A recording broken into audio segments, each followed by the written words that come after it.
Europe 1, bien fait pour vous. Les tendances. Eh bien voilà, il est midi passé. Nos estomacs commencent d'ailleurs à nous le faire comprendre. Ça gargouille tous les jours à la même heure du côté de chez Mélanie Gomez. Mais c'est vrai, j'avoue. Et ne vous inquiétez pas, Marion Sauveur, qui porte bien son nom, va nous aider ce matin. Alors Marion, il est temps de couper la poire en deux, en 5 même. Là, dans ce studio, on est nombreux, c'est vrai, 1, 2, 3, 4, 5. C'est ça. C'est le fruit de l'automne par excellence, la poire. Mais oui, fruit de transition entre l'automne et l'hiver, 5e fruit préféré des Français. Et vous avez raison de l'aimer. Non seulement elle n'est pas très calorique, mais elle est très hydratante puisqu'elle est riche en eau. Elle est aussi pleine de vitamines et de fibres. Et c'est quoi votre variété préférée ? J'avoue, j'y connais pas grand-chose. Non, il y a quoi ? Il y a la poire Williams, je connais de nom, c'est tout, mais je sais même pas si je connais que la Williams en fait. Eh bien, la Williams, c'est celle que vous êtes en train de déguster, justement. Voilà. Il y a 2000 variétés dans le monde, donc c'est pour ça que vous êtes un petit peu perdu, même si on n'en consomme qu'une seule c'est une jaune, la Williams, c'est ça ? Oui, c'est ça. Alors, jaune doré avec une chair sucrée, juteuse et fondante, ça fait partie des 3 poires préférées des Français. La préférée, c'est la Conférence, qui est la plus produite, allongée de couleur verte et tachetée un petit peu de brun. Et puis la Comice aussi, qui est un petit peu plus ronde, très sensuelle quand on la regarde. Ça ressemble un petit peu à une femme, la poire en réalité. Alors les variétés précoces comme la poire Williams se conservent peu de temps. Elles sont cueillies à maturité. Elles doivent être croquées tout de suite. C'est en ce moment que la saison se termine. C'est vraiment très bon. Elles laissent place aux poires de garde comme la Conférence, qui sont récoltées mûres, juste à point, et ensuite conservées à l'abri de la lumière pour être mangées tout au long de l'hiver. Et d'ailleurs, vous les rencontrez parfois avec... Vous rencontrez des poires, vous, oui, comme ça ? sur les marchés, j'en rencontre. Avec leur pédoncule, vous savez, la petite queue avec de la cire au bout. Ça permet une meilleure conservation des poires. Je me suis toujours demandé à quoi ça servait, ce truc rouge au bout de... C'est beau, non ? Mais oui. Moi, j'aime bien. C'est pour les conserver, donc. Voilà, on les conserve mieux comme ça. Il y a une autre technique de conservation, c'est la spécialité d'un village de Touraine, Rivarennes, c'est la poire tapée. Est-ce que ça vous dit quelque chose ? Pas du tout. C'est une vieille poire ? Pas du tout, regardez, c'est celle-ci. Un processus de conservation par déshydratation qui date de 1000 ans quand même. La recette ancestrale n'a presque pas changé, ça se passe dans de vieux fours de boulanger. Wow. Les tapeurs enfournent les poires épluchées mais entières avec leur queue dans les fours à bois bien chauds. Une première fois pendant 2 jours, la porte entrebâillée pour que la vapeur s'échappe et que les poires ne se transforment pas en compote. Ils recommencent le processus 2 fois avant de taper les poires. Et là, donc, c'est un tapeur de poires professionnel, Philippe Blot, qui nous explique comment on la tape. C'est un instrument bien spécifique à Rivarennes, qui s'appelle une platissoire. Tout simplement, c'est une petite presse qui permet d'aplatir les fruits. Taper en vieux français, ça voulait dire aplatir. Pourquoi on les aplatit ? C'est pour pouvoir finir la déshydratation à cœur. Et ce qui fait pourrir les fruits, c'est l'eau. On va donc aplatir les fruits et en les aplatissant, on va répartir dans une faible épaisseur et une grande surface le peu d'humidité qui reste. On les remet sur les claies et là, on remet les claies dans le four. Et au bout de 2 jours, ça y est, les poires tapées sont terminées. Ce qui fait que ce qu'on épluche le lundi matin, ça sort du four le dimanche après-midi. Et on obtient ces poires que vous êtes en train de déguster. On a déjà tout fini, mais c'est toute plate. Vous voyez la poire Williams au départ, et c'est la même poire. C'est très bon, c'est concentré en saveur, je trouve, du coup, c'est délicieux. Un peu comme une pâte de fruits, mais il n'y a aucun sucre rajouté, ça c'est important à le dire. On peut trouver, du coup, ces poires tapées chez Philippe, bien sûr, directement chez lui à la boutique de Rivarennes, les Reines de Touraine, mais aussi chez les restaurateurs de la région, des restaurateurs étoilés notamment comme Christophe Hay, de la maison d'à côté à mon niveau, qui joue avec cette poire tapée avec un petit peu de chèvre. On a aussi aux Hautes-Roches en ce moment le chef Didier Edon qui sert la poire tapée en accompagnement de Saint-Jacques servi dans leur coquille. C'est vraiment extraordinaire. Ça donne des idées d'association, n'est-ce pas les filles ? Enfin, je me tourne vers vous, Nathalie, ça a l'air bon, non, le chèvre comme ça avec cette poire tapée. Vous avez goûté la poire tapée ? Je n'ai pas goûté la poire tapée. Pas encore. Mais, elle est là. Oui, votre petite coupelle est là. Je suis gourmande. Il me semble en avoir déjà goûté de cette association chèvre poire tapée au restaurant. Voilà. Mais ça s'accorde très bien, la poire, de toute manière, avec beaucoup de choses, qu'elle soit tapée ou pas. Oui. Alors Nathalie, verdict ? C'est très très bon, mais ça colle un peu. C'est vrai.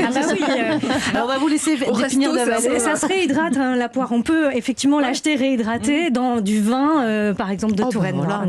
Alors on n'a pas toutes des poires tapées à la maison. Et on ne peut pas vraiment les taper soi, même si j'ai bien compris. Non, ça prend une semaine de le faire. Non, j'ai pas le temps. Comment vous pouvez nous conseiller de cuisiner des des poires fraîches. Alors, on les mange aussi bien avec du salé, du sucré, avec le fromage, avec des bleus notamment, accord parfait, poché. Fromage, ça y est aussi. Mais oui, poché dans du vin rouge et ça nous fait une poire pochée en dessert magnifique. Mais moi, je suis une gourmande, j'avais envie de vous proposer un petit dessert aujourd'hui. Un cake poire chocolat. Toute la particularité, c'est que vous allez mettre en fait ces poires entières dans votre gâteau. Alors, vous réalisez l'appareil à cake. Pas besoin d'éplucher, Julia, vous allez adorer. Beurre mou, sucre, les œufs, le chocolat fondu, la farine, la levure. On n'oublie pas la petite pincée de sel. On met un peu de cette pâte au fond du moule. On pèle les poires et on les met entières dans la pâte. Et avant de les recouvrir du reste de la pâte, on met direction le four. Et vous avez... Voilà, un cake au chocolat avec vos poires. Quand vous coupez votre gâteau avec la petite queue, là, vous coupez au milieu de la poire. On garde la queue ? C'est magnifique. Oui, on garde la queue, Pourquoi ? ça c'est très important. Comme ça, vous coupez au milieu de la poire au moment où vous découpez votre cake et on voit la poire entière dans le cake. C'est ça faut qui est l'éplucher, très mais sympa. pas la couper, Julien. C'est une étape en moins. J'y arriverai jamais. Mais si, c'est tout simple. C'est très sympa. Franchement. C'est très sympa. Les enfants, poire chocolat, ça a beaucoup de succès mais aussi. c'est un accord, Franchement, c'est très sûr. Chocolat noir, bien sûr, non ? Mais oui, mais après vous faites comme vous préférez. Oui, mais c'est mieux, hein, poire chocolat noir. Ça vous plaît, Moi, Elsa ? j'adore. Mais c'est un de mes fruits préférés et je pensais pas que c'était la saison, donc merci pour le tips. Après, j'aime beaucoup, faut pas le dire, mais l'alcool de poire. Oui, avec Je trouve ça modération, très sympa, bien sûr. toujours. Vous Voilà. pouvez Mais je trouve ça arroser très- vos oui. poires dans ce cake avant de les mettre et comme ça, vous avez cet alcool de poire en plus qui apporte encore plus de saveur dans le cake. Allez, on mettra la petite touch Lévi donc dans notre cake ce week-end. Merci beaucoup Marion pour cette belle présentation donc très savoureuse de la poire. Restez avec nous, la partie tendance de Bienfait pour vous continue. Elsa va nous faire plonger dans quelques instants dans l'Ocean Therapy et comment utiliser les bienfaits de l'eau, des embruns marins pour véritablement soigner son esprit. Et puis il y aura aussi les conseils lecture pour nos enfants de Nathalie Le Breton, notre experte livre. Restez avec nous sur Europe 1. Europe 1, 11h, 12h30. Julia Vignali et Mélanie Gomez. C'est bien fait pour vous jusqu'à 12h30 et nous sommes toujours bien entourés avec Julia Vignali et une bande de chroniqueuses talentueuses autour de la table. On s'est déjà bien régalé avec ce fruit de saison et Marion Sauveur, la poire à l'honneur, juste il y a quelques minutes sur Europe 1.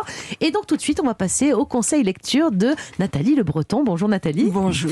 Alors les conseils, on est en vacances, les vacances de la Toussaint. C'est une période où effectivement on peut avoir, parfois on va dans les cimetières, on parle effectivement, il y a Halloween qui approche, donc la mort, le deuil, c'est des sujets dont on peut parler en ce moment. Comment on se débrouille avec tout ça avec C'est nos des enfants? sujets dont on peut parler et c'est bien d'en parler aussi hors contexte parce que c'est une vraie question pour tous les enfants et les enfants réagissent un petit peu différemment. Certains posent vraiment des questions, d'autres sont très inquiets et ne vont rien dire, éventuellement même préserver leurs parents ou leurs grands-parents en se taisant. Donc les livres, ça sert à ça et il y a des très jolies façons d'aborder le sujet de la mort en commençant tout simplement par célébrer la vie. C'est ce que disait Dolto d'ailleurs. Bah oui, la mort c'est naturel puisque c'est la fin de la vie. Et ce qui est important de transmettre aux enfants, c'est ce cycle de vie sur la Terre dont il faut profiter. Et je vous propose le premier livre qui s'appelle justement Une vie merveilleuse. C'est un livre de Mélissa Pigois que vous allez trouver chez Tom Poche. Et c'est chouette parce que c'est l'histoire d'une feuille, c'est un grand classique, la métaphore de la feuille qui naît, qui a la sève, qui monte, qui verdit, qui profite de la vie. Et là, on a le point de vue de la feuille qui bien sûr a fait des choses formidables durant sa vie, c'est-à-dire que d'abord elle a accueilli près d'elle un nid avec des oisillons, elle a vu des enfants jouer sous l'ombre de ces feuilles, elle a fait un certain nombre de choses, elle a même assisté à des pompiers qui sont montés dans l'arbre pour sauver un petit chaton qui n'arrivait pas à redescendre. C'est ce que nous raconte ce livre assez merveilleux. Et bien sûr, c'est le cycle de la vie, le cycle des saisons. C'est l'automne. La feuille devient très belle dans ses couleurs. Puis à un moment donné, un coup de vent et elle va partir. Elle va encore faire des rencontres puisqu'elle va se balader, découvrir la terre dans sa hauteur et plonger à un moment donné, découvrir les poissons dans la mer. Et on peut gager, c'est à chacun de l'interpréter, que cette feuille va nourrir des poissons. Non seulement elle laisse la place aux feuilles suivantes, mais en plus, elle contribue à la la vie. C'est un très joli livre qui célèbre la vie, très positif. Bon, Nathalie, on peut quand même pas minimiser et nier la tristesse qui est liée à la mort. Les enfants, eux aussi, ont du chagrin. Alors, est-ce que vous avez des livres qui leur proposent justement d'adoucir leur état ? Oui, c'est important d'en parler, de mettre des mots et d'accueillir leur chagrin. Non pas de les escamoter, faire comme si ça n'existait pas. Le très joli livre de Paul Martin, ce sont les Québécois qui ont fait ça. Ça s'appelle « Je ne te vois plus ». Et vous voyez que c'est assez intéressant parce qu'on est là dans un côté un peu vieux papier désuet qu'on met sur les murs.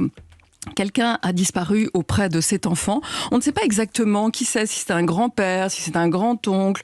Bon, voilà, c'est une personne Il y a eu un décès, donc on reste encore assez général.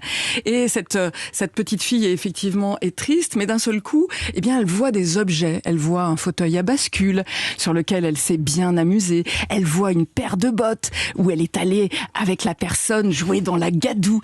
Et à chaque fois, ce sont autant de bons souvenirs qui reviennent, une guitare, et d'un seul coup, elle se met à chanter les airs. Et c'est important parce qu'on peut dire à l'enfant qu'il y a l'absence de la personne, mais qu'elle reste dans nos cœurs, qu'elle reste aussi dans nos souvenirs, et ça pour toute la vie, parce que les personnes qui sont passées avant nous ont appris des choses, et nous aussi un jour on aura à transmettre. C'est un très joli livre sorti aux 400 coups. Alors Nathalie, il y a aussi des tempéraments différents d'enfants qui ont l'air complètement détachés parfois. Il y a même des enfants qui rigolent en pleine cérémonie. Oui, c'est assez fréquent. Je ne sais pas si vous en avez rencontré. Je crois que je suis un peu sensible à ça, parce que moi j'ai été enfant et j'ai eu cette gêne de me sentir coincée par ces adultes sans comprendre vraiment, sans qu'on ait mis des mots autour de moi.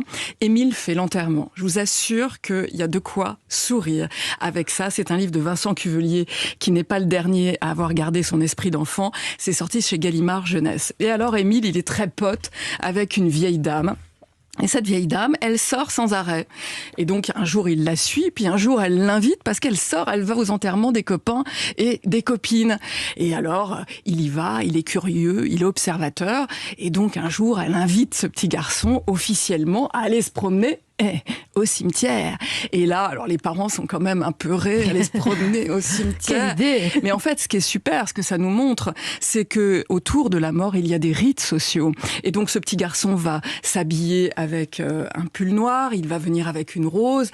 Il n'est pas concerné par la personne qui est décédée, mais il tient compagnie à cette copine. Et pendant le moment où on va célébrer cette personne qui est morte, qui en plus s'appelle Madame Vacher, qui était née mouton et qui habitait rue du Poulet. J'avais parié que j'arriverais à vous faire sourire. Eh bien, non. Et alors, ils se mettent à discuter avec la vieille dame qui lui fait cote, évidemment, à l'évocation de toute cette ferme animale. Donc, vous voyez que c'est une façon d'apprivoiser la mort. Bien sûr qu'on n'en finit pas avec la crainte de perdre l'autre, mais ça permet d'aborder le sujet et surtout en dehors de périodes vraiment un peu intenses quand on perd quelqu'un juste à l'instant et qu'on est débordé et qu'on n'a pas les mots. Et l'enfant se pose cette question, qui est la question de la vie, la question du temps qui passe et aussi la question de sa naissance. Bon, bah écoutez, merci beaucoup Nathalie pour tous vos conseils. Effectivement, les livres peuvent vraiment être d'un grand secours pour nos enfants ou même simplement pour nous aider à aborder certains sujets parfois délicats avec eux. D'ailleurs, je crois que Mélanie, vous vouliez remercier Nathalie Le Breton pour le livre sur les cauchemars. Tout à fait, mais c'est vrai, ces livres, c'est incroyable. Vous m'aviez conseillé un livre, Petit cauchemar, à n'a peur que des bisous. Enfin, j'ai plus le titre exactement, mais on est obligé de le lire tous les soirs. Ça, c'est un peu le problème. Mais ça marche très très bien sur les cauchemars, en tout cas. Bravo. Et il est tellement beau. Oui, il est tellement beau à voir. Et c'est une belle histoire extrêmement bien écrite. Du coup, j'ai beaucoup de bisous à distribuer tous les soirs. C'est trop mignon. Mais ça marche, non, oui, ça contre marche les cauchemars. Il y a beaucoup moins de cauchemars. Merci beaucoup, Nathalie. On va passer avec vous, Elsa Lévy, à présent. On va aller s'aérer un peu du côté de l'océan. C'était agréable. On peut parler de décès tout en ayant le sourire, c'est la vie. On s'envole vers l'océan avec vous, c'est ça ? On plonge plutôt. On plonge, allez, on y va. On y va. Alors aujourd'hui, on se fait livrer une thalasso à domicile. Pour la petite histoire, sachez que la tendance des bains de mer thérapeutiques est née en Angleterre qu'à la fin du XVIIe siècle et en France seulement à la fin du XVIIIe, car pendant longtemps, à cause des épisodes de peste, l'eau était perçue comme un vecteur de miasme. Et ce n'est qu'à la fin du XIXe siècle, avec les congés payés et l'installation de plages, que la mer devient un lieu de loisirs prisé. Et c'est enfin le 27 octobre 2021 qu'on vous explique explique ici comment profiter des bienfaits de la mer, qu'on soit à la mer, à la montagne, au creux d'une vallée, en ville, ici dans ce studio, peu importe. Aujourd'hui, on ramène la mer à la maison. Moi, je veux bien, mais comment on fait? Alors, grâce à nos sens, qui sont de puissants vecteurs. La vue, déjà.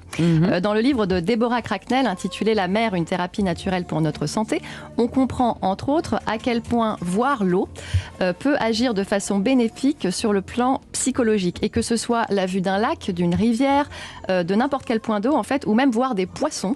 Le docteur Cracknell explique que se balader à l'aquarium, ou même, figurez-vous, que d'avoir un écran de veille, vous connaissez, là, qui ont des poissons virtuels dans un aquarium, eh bien, ça peut contribuer à améliorer l'humeur et à réduire le stress. Et plus généralement, les espaces bleus et aquatiques ont un potentiel réparateur sur nous. D'ailleurs, ce studio est tout à fait assorti à cette chronique. On a une ambiance marine ici. Donc, qu'est-ce qu'on est bien? À part la vue, quel sens on peut solliciter, Elsa? L'ouïe, en 2 mots. Écouter la mer, les vagues, le ressac nous procurera les bienfaits relaxants et vivifiants de la mer. Alors, j'ai discuté avec Laure Bavechski, car après avoir organisé des retraites au bord de l'océan, elle a créé un concept innovant pour nous aider à profiter de la mer à la maison. On l'écoute. J'ai créé une plateforme en ligne où on va retrouver tous ces ateliers bien-être autour de l'océan qui s'appelle Ocean Therapy TV. Donc on va retrouver des méditations océaniques. C'est des images hypnotisantes et relaxantes de l'océan qui sont bercées par le bruit des vagues. On va retrouver des rituels bien-être pour profiter des bienfaits de l'océan à la maison. Voilà, alors n'hésitez pas à vous rendre sur oceantherapie.tv.com pour vous évader sur la côte sans bouger de votre canapé grâce à une multitude d'outils visuels et sonores. Elle a également écrit un livre intitulé Océan Thérapie dans lequel elle donne plein d'astuces pour le quotidien urbain. Bon, génial. Maintenant qu'on a l'écran de veille et les sons, on fait quoi? Cette fois, on va solliciter le sens du toucher pour plus d'immersion. Alors, n'oublions pas qu'à la base, nous sommes des amphibiens. Donc, si vous avez la chance d'avoir une baignoire, eh bien, vous pouvez prendre des bains d'eau salée sans forcément acheter des produits aux fragrances artificielles ou chimiques. Par exemple, le sel d'Epsom va soulager les douleurs musculaires ou nous enrichir en magnésium. On a aussi le sel de la mer morte qui va être bon pour les affections cutanées et qui va embellir le teint. On a le sel rouge d'Hawaï qui élimine les impuretés de la peau ou encore le sel noir d'Hawaï pour nettoyer la peau en profondeur. Et sinon, sachez que même un kilo de gros sel à 2 € acheté en grande surface soulagera le stress, les maux de tête, la mauvaise circulation, les troubles du sommeil et une peau sèche. Voilà, vous n'avez plus qu'à vous immerger et laisser la mer faire son travail. Oui, parfois l'effet placebo a des résultats. Est-ce que vous avez une autre astuce maintenant qu'on est bien immergé? Oui, le goût et l'odorat. Oui. Je vous propose maintenant de faire entrer la mer dans votre organisme. Donc bien sûr, on a les fruits de mer, les algues, les poissons, etc. Mais ça, on connaît. Donc j'aimerais aujourd'hui vous faire découvrir l'eau de Quinton. Je fais jamais de placement de produit, mais là, c'est un placement de secret pour renforcer votre système immunitaire. Je vous laisse déguster vos petites ampoules hypertoniques que je vous ai données pendant que Alexandre Blanc nous explique, qui est directeur de distribution des laboratoires Quinton, nous explique le procédé Quinton. Alors au laboratoire Quinton, pour rendre l'eau de mer propre à la consommation, nous pratiquons une microfiltration à froid qui nous permet de conserver tous les minéraux et oligo-éléments biodisponibles au bon fonctionnement de nos cellules. J'ai bu la tasse. Elles ont bu la tasse. C'est la mer à boire. Moi, j'ai l'impression d'avoir bu de l'eau de mer. Hein, mais c'est de l'eau de mer. D'accord, c'est absolument ça. Cette eau est extraite sur les côtes bretonnes à une profondeur allant jusqu'à 30 mètres.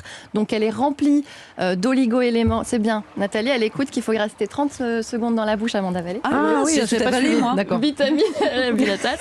Vitamines et minéraux. Le biologiste René Quinton a d'ailleurs fait le parallèle entre l'eau de mer et le plasma sanguin qui ont une composition similaire. Ouais. Donc, si vous aimez l'eau des huîtres, vous allez adorer l'eau de Quinton. Donc, en cure avec les ampoules, mais j'ai aussi un spray derma pour la peau. Il y a le spray nasal, les sprays pour les yeux. Je vous laisse regarder de plus près tous ces produits. Et sinon, sur le site quinton.fr, vous connaîtrez tout l'éventail de ces produits et des propriétés. Eh ben, c'est génial. Bien-être. J'avais pas compris qu'il fallait garder tout ça dans la bouche 30 secondes. C'est pas grave. Il y en a d'autres. Il y a plein d'eau de mer. Sinon, vous prenez un train et la mer pas loin. Bon, bah, merci. Merci beaucoup, Elsa Lévy.